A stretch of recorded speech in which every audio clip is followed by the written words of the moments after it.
Hey, what's happening? Welcome back to the GM. I'm your guy, Boulanger. And up next, man, we're going to jump into a series of videos called The Blueprint.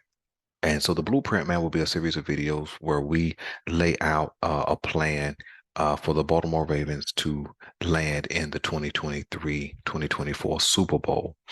And so the first step of the Blueprint, man, is going to be to find some money.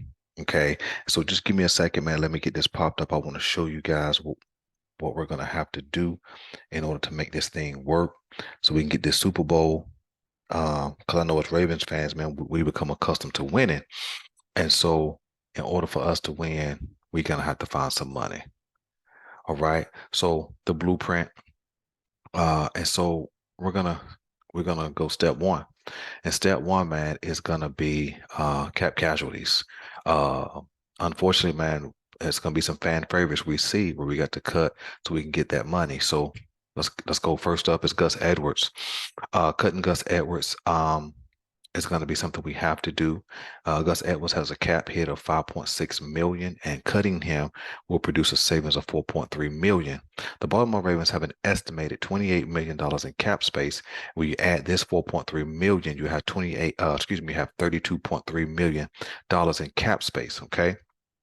The reason why we'll cut Gus Edwards primarily is going to be to save the money, but also J.K. Dobbins, man, is chomping at the bit to be the bell cow, right? He wants to be that workhorse for the Baltimore Ravens, and we heard him talk about it at the end of this season when the playoffs ended, and he was upset because he wasn't in the game, and so I think it's time to stop playing with J.K. and see what he really brings to the table. This is his last year, and we know that he had 2 years of injury. And so it's time to see if he's really going to be fully healthy. If he not only fully healthy, but can he stay healthy in order to carry that load before the Baltimore Ravens have to shell out money for him. And we also need, and I think for a two-back system, I think that 5.6 million for a second back is kind of on the expensive side. And so I think that we can certainly bring in a younger back, maybe in the draft or something, to kind of help J.K. Dobbins with that workload in the backfield. All right. Next up, we have to trade or cut Chuck Clark. We've been hearing this basically all year, especially right after they draft Cal Hamilton. Um, we've been wondering what they was going to do with Chuck Clark, and so Chuck Clark has a $6.2 million cap hit. Really kind of too expensive for a third safety.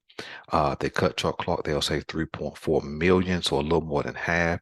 Uh, they'll save in cap space. That would take us to right at $36 million in cap space, like 35.7, something like that, million dollars.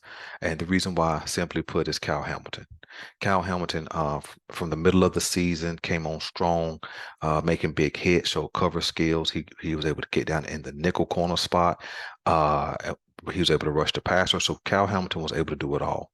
And you don't spend a top 15 pick on a safety and then make him the third option in that safety room. So I think we have to move off of Chuck Clark, and I think trading him will bring us back maybe a fifth or sixth round pick. And we know the Ravens like picks, and so I think that would be the best case scenario is to trade him versus cutting him.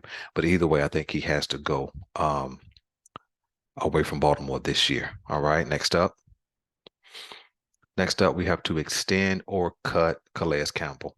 I know Calais Campbell is a fan favorite, a leader on the defensive line, but he has a $9.4 million cap hit.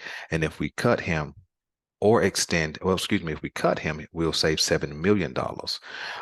That's a lot of money. That would take us to $42 million in cap space if we cut the first two or trade Chuck Clark either way, and then also cut Calais Campbell. Now I know Calais Campbell has committed to playing this year, and so what I would like to see happen to save cap money is to offer him a 2-year deal worth about $18 million, bonus him about 5 million, pay him a $5 million salary, and then make the second year of that contract totally unguaranteed so he could walk away in retirement, or we can release him after the season.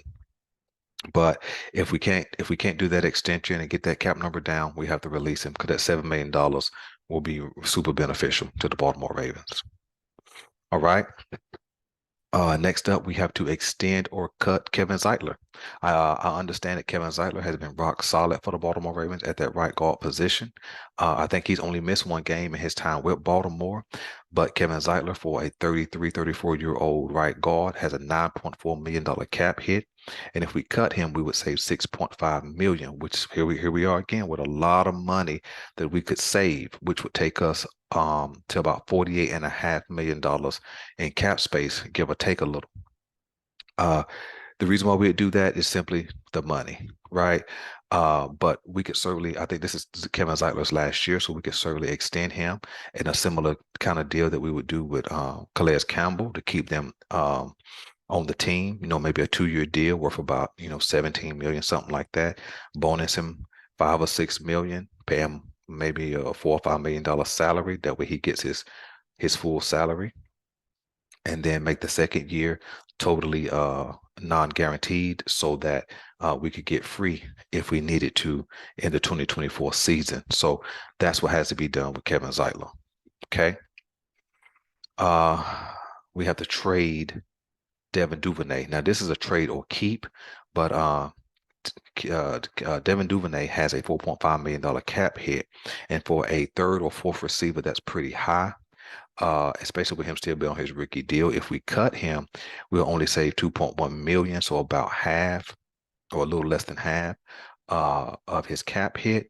But I think trading him, which will bring back a draft pick, maybe a fourth or fifth rounder. Again, Baltimore Ravens love picks, but I think that you have to trade him now because I don't see the Baltimore Ravens paying him, especially if they're going to bolster the wide receiver room like they've said at the end of the season press conference. And so I don't think that they'll pay 2 new guys and then also pay Devin Duvernay, so he would walk for free versus being traded this season. So again, that's 2.1 million. So overall, guys, we have roughly $21.3 million in cap savings. If we make that, that would take us from 28 million up to about 49.3 million. Excuse me, that's an estimation. But those cap hits that I showed you, those are real numbers from over the cap. And so that's what I believe has to happen, man, this offseason in order to find the money. And then that makes Lamar Jackson and his deal very, very plausible, because now you're looking at about $49 million in cap space. You can certainly do the 3 years 150, the 4 years 204, the 5 years 255. Still all of them bring a $51 million cap hit. And so you could definitely squeeze Lamar under that and still stock up on some wide receivers. So listen, man, let me know what you guys want me to know, man, about the video. If you like this kind of content, man, I keep bringing it to you. Hit the like button, hit subscribe, share it with a friend, man. I appreciate you guys. I'm your guy, Boulanger. This is the GM, and I'm out.